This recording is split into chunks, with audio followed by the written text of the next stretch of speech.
नमस्कार मित्रांनो, कसे आहात सगळे? बरे आहात ना? आज आपण बघूया ठरलं तर मग या मालिकेचा आजचा म्हणजेच 30 सप्टेंबरचा एपिसोड. एपिसोडच्या सुरुवातीला आपल्याला दाखवतात की अर्जुन सायलीला विचारतो की सायली, तू मला तुझ्या खऱ्या आई शोधण्यासाठी मदत करशील ना? साथ देशील ना मला? त्यावर सायली म्हणते, हो, आतापासून आपण जे काही करू ते एकत्रच करू सगळं. सायली म्हणते, तुम्ही एवढी मोठी गोष्ट माझ्यासाठी करताय, माझ्या आई-वडिलांसाठी एवढं धडपडताय, तर मी तुम्हाला मदत ही करायलाच पाहिजे. मी तुम्हाला मागे खेचूच शकत नाही. अर्जुन खूप आनंदी होतो. त्याला एक मनावरचा भार बाहेर पडल्यासारखा वाटतो. ते दोघे बोलत असतात तेवढ्यात त्यांना खाडकन एक आवाज येतो. इथे प्रिया तिच्या खोलीत असताना तिच्या हातून एक फ्लॉवर पॉट पडतो. त्याचा आवाज होऊन ते दोघे दचकतात. त्यांच्या लक्षात येतं की अश्विनच्या खोलीतून हा आवाज आलाय. त्यांना वाटतं अश्विनच परत आलाय, म्हणून ते पटकन जाऊन चेक करायला जातात. पण त्या खोलीत कोण नसतं. पण ती अख्खी खोली पूर्ण अस्ताव्यस्त असते. असं वाटतं की कोणी चोरबीर घुसलाय का काय. तेवढ्यात सायलीला कपाटाच्या बाहेर एक दुपट्टा आलेला दिसतो. सायलीच्या लक्षात येतं की कोणतरी आत घुसले. ती पटकन अर्जुनला जोरजोरात म्हणते की आपण एक काम करूया, आपण ना बाहेर जाऊन उभे राहूया, गेटवर बघूया कोण दिसतंय का. आणि ते दोघे खोलीचं दार लावल्याचं नाटक करतात. तन्वी आत एका कपाटामध्ये लपलेली असते आणि तिचाच दुपट्टा त्या कपाटातून बाहेर बाहेर दिसत असतो.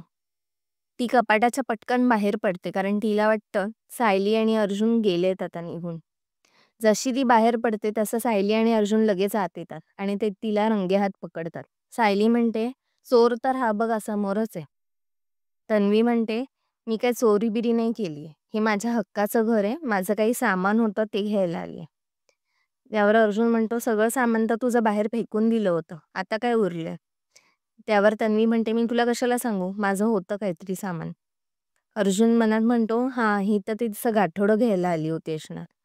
तर तन्वीला तो म्हणतो, मला चांगलंच माहिती आहे तू काय सामान घ्यायला आली होतीस ते. तन्वी म्हणते, मला तुझ्याशी गप्पा मारत बसायला वेळ नाही आणि तिकडून निघून जाते. सायली विचारते अर्जुनला की तुम्ही कशाबद्दल बोलताय.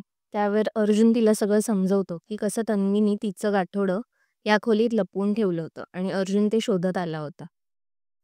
अर्जुन म्हणतो, मला काही खरं वाटत नाहीये या प्रियाचं. तिला तुझ्या गाठोड्यामध्ये इतका रस का आहे आणि ती काय शोधते त्या गाठोड्यांमध्ये, मला हेच समजत नाहीये. सायली म्हणते, मला हे काय सरळ दिसत नाहीये. तिचा काही फायदा असल्याशिवाय ती हे सगळं करणारच नाही. मला प्रियाचं गाठोडं लगेचच दाखवा, म्हणजे मला कळेल काय आहे ते. इकडे महिपत त्या कॉन्स्टेबलला फोन करतो आणि म्हणतो, तुला एक काम सांगितलं होतं ते पण तुझ्याच्याने होत नाहीये का? त्यावर तो कॉन्स्टेबल बोलतो की मला त्या बाईचा पत्ता मिळालाय.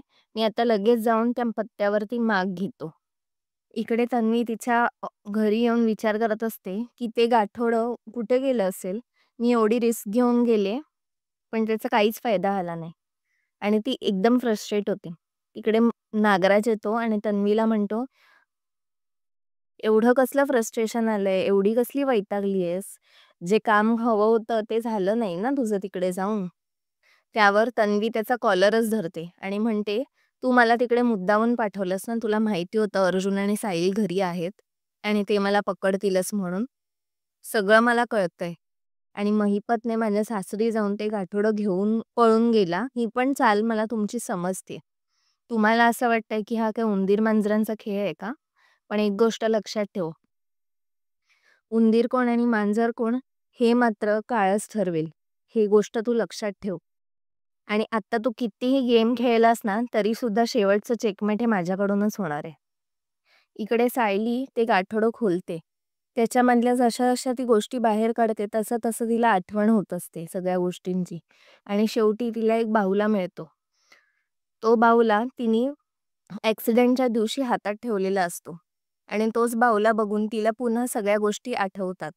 आणि ती एकदम कावरी-बावरी होते. एकदम घाबरते ती. अर्जुन लगेच ते गाठोडं बाजूला करतो आणि सायलीला पाणी देतो. इकडे नागराज तन्वीला सांगतो की एक गोष्ट लक्षात ठेव, सुभेदारगंजचं गाठोडं मी किंवा महिपतने चोरलेलं नाहीये. पण हे जे काही तू केलंयस ना आता, त्याच्यासाठी तुला लगेच भोगायला मिळेल. आता आम्ही दोघं काय करू ना, हे तू फक्त बघत राहा. आणि तिचा हात सोडवतो कॉलरमधून आणि तिथून निघून जातो. निघता निघता म्हणतो, हिला खूप माज आलाय, बघतोच आता हिची. इकडे अर्जुन सायलीला म्हणतो, की "आता तुला बरं वाटतंय का?"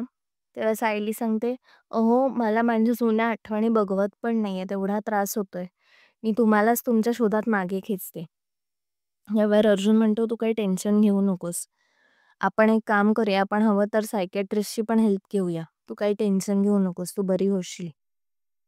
सायली म्हणते, "पण माझ्याकडे एक गोष्ट आहे, तुम्हाला माहिती आहे ना? मला प्रियाची नस-नस माहिती आहे. ती कोणत्या परिस्थितीत काय करू शकते हे मी ओळखते लगेच." मित्रांनो, आजचा भाग इथेच संपला. पुढील भागात आपल्याला दाखवतात, की अर्जुन आणि सायली कुठेतरी रेडी होऊन चाललेले असतात. सायली म्हणते, "हो सांगा तरी आपण कुठे जातोय?" त्यावर तो सांगतो, "आपण सीनियरकडे चाललोय." आणि ते रविराज किल्लेदाराच्या घरात थांबतात आणि तन्वीला फोन करतात, की "तन्वी, तू तुझं गाठोडं कुठे ठेवलंयस हे मला चांगलंच माहिती आहे." तन्वी लगेच गाडी काढते आणि महिपतच्या घराकडे जाते. अर्जुन आणि सायली तिला माग करतच असतात. ती महिपतच्या घरात घुसते. अर्जुन म्हणतो, "मला सुद्धा त्या घरात जायला लागेल, ती काय करते बघायला." अर्जुन पण तिच्या मागोमाग घरात घुसतो. तेवढ्यात महिपतची गाडी येते तिकडे. सायलीला खूप टेन्शन येतं. मग सायली जोरजोरात हॉर्न वाजवून अर्जुनला कळवते, की महिपत पण आलाय. मित्रांनो, आजचा भाग तुम्हाला कसा वाटला हे कॉमेंट्समध्ये नक्की कळवा. आपण भेटूया पुढच्या भागात. तोपर्यंत बघत राहा ठरलं तर मग आणि व्हिडिओला लाईक, शेअर आणि सबस्क्राईब करायला विसरू नका. बाय.